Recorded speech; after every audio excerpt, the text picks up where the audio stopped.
నమస్తే, నేను మీ జర్నలిస్ట్ రవిచంద్ర. దేశ రాజధాని ఢిల్లీలో జరిగినటువంటి ఇన్సిడెంట్ ఏదైతే ఉందో ఇది నిజంగా ఒక బాధాకరమైన విషయం అని చెప్పుకోవచ్చు.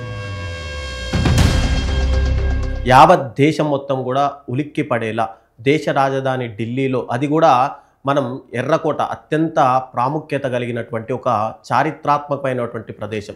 ఆ ఎర్రకోట సమీపంలో ఉన్నటువంటి సుభాష్ మార్గ్ సిగ్నల్, అక్కడికి ఎవరైనా సరే ఢిల్లీ వెళ్ళిన వాళ్ళు ప్రతి ఒక్కరు కూడా ఎర్రకోట సందర్శిస్తుంటారు. అలాంటి సుభాష్ మార్గ్ సిగ్నల్ దగ్గర ఉన్నటువంటి లాల్ కిలా అనే మెట్రో రైల్వే స్టేషన్ సమీపంలో ఈ బాంబ్ బ్లాస్ట్ అయితే జరిగింది.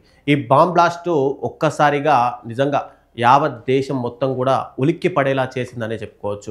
దాదాపు దీంట్లో 9 మంది మృతి చెందితే 24 మంది గాయపడితే వాళ్ళందరినీ కూడా సమీపంలో ఉన్నటువంటి హాస్పిటల్లో చికిత్స అయితే అందిస్తున్నారు. వాళ్ళలో కూడా కొంతమంది పరిస్థితి విషమంగా ఉంది అని చెప్పి అక్కడి స్థానిక పోలీసులు, ఇంటెలిజెన్స్ వర్గాలు అయితే స్పష్టం చేస్తున్నాయి. కానీ ఈ టోటల్గా ఈ ఘటనకు సంబంధించి ఈ ఏదైతే ఢిల్లీ పేలుడు ఘటనకు పుల్వామాతో ఖచ్చితంగా లింక్ ఉందనే చెప్పుకోవచ్చు. గతంలో పాకిస్తాన్కి సంబంధించిన ఐఎస్ఐ టెర్రరిస్టులందరూ కూడా ఇక్కడ పుల్వామాకు వచ్చి ఇక్కడ మతం పేరుతో ఒక విధ్వంసం సృష్టించి ఇక్కడ అటాక్ చేసిన తర్వాత ఇదే పుల్వామాకు సంబంధించినటువంటి ఉమర్ అనే ఒక వ్యక్తి ఇక్కడ ఢిల్లీ పేలుడుకు సంబంధించిన ఘటనలో ముఖ్య పాత్ర పోషించాడని చెప్పి ఇంటెలిజెన్స్ వర్గాలు ఒక ముఖ చిత్రంతో ఆయనకు సంబంధించిన ఒక ఫోటోని కూడా ఇక్కడ విడుదల చేశారు.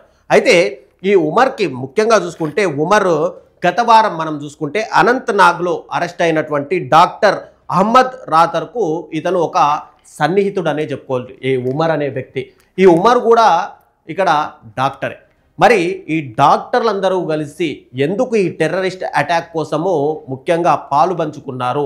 ఇక్కడ ఈ టెర్రరిస్ట్ అటాక్ చేయడానికి రీసెంట్గా గుజరాత్లోనే 4 ఈ అనుమానిత ఉగ్రవాదులు అని చెప్పి పోలీసులు అక్కడ అరెస్ట్ చేశారు. ఈ ఉగ్రవాదులను అరెస్ట్ చేయగానే ఇమ్మీడియట్గా ఢిల్లీలో ఈ ఘటన జరిగింది. అంటే తాము కూడా ఎక్కడైతే ఆ అనుమానితులు తమ పేర్లు బయట పెడతారనే ఉద్దేశంతో ముందుగా ఈ ఘటన చేశారా అనే ఒక సమాచారం కూడా దీంట్లో ఎంక్వైరీ కూడా ఇటు ఇంటెలిజెన్స్ వర్గాలు అయితే చెప్తున్నాయి. టోటల్గా ఈ ఘటనకు సంబంధించి ఏదైతే i20 కార్ వాడారో, i20 కార్ అనేది ఇక్కడ కారు నెంబర్ కూడా పోలీసులు అయితే విడుదల చేశారు. హర్యానాకు సంబంధించిన HR26CE 7674 అనే కారు ఇక్కడ టోటల్గా బాదర్పూర్ నుంచి ఢిల్లీకి వచ్చినట్టుగా, అది కూడా ఔటర్ రింగ్ రోడ్ నుంచి ఢిల్లీలోకి ఎంటర్ అయినట్టుగా ఇక్కడ సీసీటీవీ ఫుటేజ్లో పోలీసులు అయితే పరిశీలించారు. ఈ కారులో ముందుగా అమ్మోనియంకు సంబంధించినటువంటి నైట్రేట్ ఫ్యూయల్ ఆయిల్ని యూజ్ చేస్తూ ఒక డిటోనేటర్ కూడా దీంట్లో అమర్చినట్టుగా అయితే పోలీసులు గుర్తించారు. ఈ డిటోనేటర్ అమర్చిన తర్వాత ఉగ్రవాదులు కాస్త సమీపంలో, అంటే కాస్త ఈ ఏదైతే బాంబ్ బ్లాస్ట్ జరుగుతుందో ఈ బాంబ్ బ్లాస్ట్ నుంచి వాళ్లకు ఎలాంటి ఎఫెక్ట్ లేకుండా కొంత దూరం వెళ్ళిన తర్వాత ఇతర, అంటే వాళ్ళకు సంబంధించిన నెట్వర్క్ నుంచి సలహాలు సూచనలు వచ్చిన తర్వాత ఈ బాంబ్ బ్లాస్ట్ చేశారని చెప్పి పోలీసులు అయితే ప్రాథమికంగా వాళ్ళ దర్యాప్తులు అయితే తెలిసింది. మొత్తంగా మనం మాట్లాడుకున్నట్టు ఏదైతే ఈ వైట్ కలర్ ఈ i20 కారు ఉందో, i20 కారు ముందుగా ఢిల్లీలోకి బాదర్పూర్ నుంచి ఎంటర్ అయ్యి 3:19 అంటే మధ్యాహ్నం 3:19 అక్కడ పార్కింగ్ చేసి దాదాపుగా 6:45 ఈ బాంబ్ బ్లాస్ట్ చేశారు. అంటే ఈ 3 గంటల సమయంలో వాళ్ళు ఎవరెవరితో డిస్కషన్ చేశారు, లేదంటే వాళ్ళ సూచనలు సలహాలు తీసుకున్నారా, లేదంటే ఎక్కువ జనా నష్టం జరగాలనే ఉద్దేశంతో సాయంత్రం వేళల్లో మనం చూసుకుంటే కనుక ఢిల్లీలోని కొన్ని ప్రదేశాలు, చాందినీ చౌక్ కానీ లేదంటే ఇక్కడ రెడ్ ఫోర్ట్ కానీ ఇలాంటి ఏరియాల్లో ఎక్కువగా పర్యాటకులు సాయంత్రం సమయంలో వస్తుంటారు. కాబట్టి మెయిన్గా విదేశీ పర్యాటకులను టార్గెట్ చేయాలని చెప్పి ఇక్కడ ఏమైనా వాళ్ళు ప్రయత్నాలు చేశారా అనేది కూడా పోలీసులు అయితే విచారణ మొదలుపెట్టారు. ఎందుకంటే 6:45 అంటే ఎగ్జాక్ట్లీ సాయంత్రం పర్యాటకులకు తాకిడి ఎక్కువగా ఉండే సమయంలోనే ఈ బాంబ్ బ్లాస్ట్ జరిగింది. ఈ బాంబ్ బ్లాస్ట్కు సంబంధించి అక్కడ ఉన్నటువంటి ప్రత్యక్ష సాక్షులు కూడా చెప్పేది ఏంటంటే టోటల్గా 22 కార్లు ఈ i20 కార్ పేరడంతో దాని చుట్టుపక్కల ఉన్నటువంటి పార్కింగ్లో ఉన్నటువంటి 22 కార్లు, 2 ఈ రిక్షాలు అంటే ఎలక్ట్రానిక్ రిక్షాలు, ఒక ఆటో కూడా పూర్తిగా ధ్వంసమయ్యింది.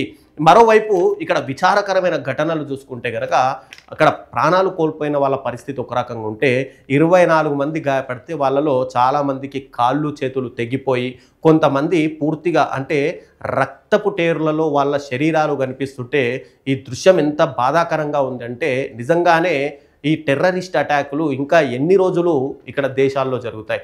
పుల్వామా అటాక్ మనం మర్చిపోకముందే ఆపరేషన్ సింధూర్ ఇంకా కొనసాగుతుందని చెప్పి కేంద్రం చెబుతున్నప్పటికీ కూడా ఇక్కడ ఇంటెలిజెన్స్ మరి ఏం చేస్తుంది? ఒక దేశ రాజధానిలో ఒక బాంబ్ బ్లాస్ట్ జరిగింది. దాదాపుగా దేశానికి సంబంధించినటువంటి 9 మంది మృత్యువాత పడుతుంటే ఇంకా ప్రాణ నష్టం ఎక్కువగా సంభవించలేదు, కానీ కొన్ని వేల మందిని వాళ్ళు టార్గెట్ చేసినట్టుగా అయితే ప్రాథమిక అంచనాకైతే పోలీసులు వచ్చారు. కానీ ఇంతటి బాంబ్ బ్లాస్ట్ జరుగుతున్నా కూడా ఇంటెలిజెన్స్ వర్గాలు ఎందుకు ముందుగా అప్రమత్తం అవ్వలేదు? ఇక్కడ దేశవ్యాప్తంగా ఉన్నటువంటి అనుమానిత టెర్రరిస్టులని చాలా వరకు అరెస్టు చేస్తున్నామని చెప్పినా కూడా ఇంకా చాలామంది కూడా అంటే ఇక్కడ ఐఎస్ఐతో లింకులు ఉన్నటువంటి వాళ్ళు చాలామంది భారతదేశంలో ఉన్నారు. ఇక్కడ 2 డాక్టర్లు అనంతనాగ్కు సంబంధించినటువంటి అహ్మద్ రాతర్ కానీ ఇప్పుడు అరెస్ట్ అయినటువంటి ఫరీదాబాద్కి సంబంధించిన ఏదైతే పుల్వామాకు సంబంధించినటువంటి డాక్టర్ ఉమర్ మహమ్మద్, ఈయన చూసుకుంటే కనుక ఆల్ ఫలాస్ కాలేజీలో ఇతడు ఒక డాక్టర్గా పనిచేస్తున్నాడు. మరి ఇలాంటి దగ్గర అంటే 2 డాక్టర్లు ఇంకా ఎంతమంది డాక్టర్లు దీంట్లో ఇన్వాల్వ్ అయ్యారు? ముందుగా ఇక్కడ ఇంటెలిజెన్స్ ఫెయిల్ ఎందుకు చెప్తున్నారంటే అహ్మద్ రాదర్ని ఎక్కడైతే అనంతనాగ్లో అరెస్ట్ చేశారో అతనికి ఇతడు అత్యంత సన్నిహితుడైనప్పటికీ పోలీసులు ఎందుకు ఆ దిశగా అరెస్ట్ చేసినప్పుడే ఎందుకు ఎంక్వైరీ చేయలేకపోయారు అంటే ఇదంతా కూడా పూర్తిగా ఇంటెలిజెన్స్ వైఫల్యం ఇక్కడ స్పష్టంగా కనిపిస్తుంది. ఏదేమైనా వాటికి కూడా దేశవ్యాప్తంగా ఇలాంటి ఘటనలు చోటు చేసుకోకుండా ఇప్పటికే ఇతర రాష్ట్రాలకు సంబంధించినటువంటి పోలీస్ యంత్రాంగం కూడా అప్రమత్తమైంది. ఇక తెలంగాణకు సంబంధించి ఇప్పటికే శంషాబాద్ ఎయిర్పోర్ట్లో ఇప్పటికే ఎవరైతే టూరిస్టులు వస్తుంటారో ఆ టూరిస్టులందరినీ కూడా బ్యాగ్ చెకింగ్ కానీ అత్యంత బాంబ్ స్క్వాడ్ లేదంటే డాగ్ స్క్వాడ్ తోటి ఇమ్మీడియట్గా చెకింగ్లు అయితే చేస్తున్నారు. మరోవైపు ఆంధ్రప్రదేశ్లో కూడా తిరుపతిలో ఎక్కువగా రద్దీ ఉంటుంది. తిరుమల దేవస్థానం మొత్తం కూడా భక్తులతో కిటకిటలాడుతుంది కాబట్టి అక్కడ కూడా అప్రమత్తం అయిపోయి ఇప్పటికే పోలీసులు అయితే కట్టుదిట్టమైన భద్రతా ఏర్పాట్లు అయితే చేస్తున్నారు. టోటల్గా చూసుకుంటే కనుక ఏదైతే ఈ ఘటన జరిగిందో ఇది పుల్వామాతో ఒక లింక్ ఉండడంతో ఇంకా ఈ పుల్వామాకు సంబంధించి ఇంతమంది ఇంకా బయటపడే అవకాశాలు ఉన్నాయి. పోలీసులు ఈ దిశగా ఎంక్వైరీ చేస్తారా లేదంటే ఢిల్లీ ఘటనను పునరావృతం కాకుండా చర్యలు తీసుకోవాల్సిన అవసరం ఎంతైనా ఉందని చెప్పి మేము కూడా కోరుకుంటున్నాం.